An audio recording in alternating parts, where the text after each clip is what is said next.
Welcome to the info with me, ASUS Zenfone 9, and I'll show you the fingerprint scanner test on this device.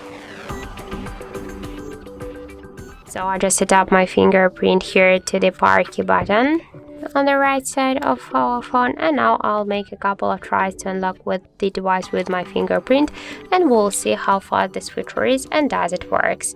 So let's start. 1, 2, 3, 4, 5. So as we can see, the fingerprint scanner works here just correct and so fast. We can unlock the device just less than half seconds. This is the really good result for the fingerprint unlock. So I just suggest you to try this unlock method, but don't forget that the fingerprint is less secure than the passcode or PIN code unlock methods.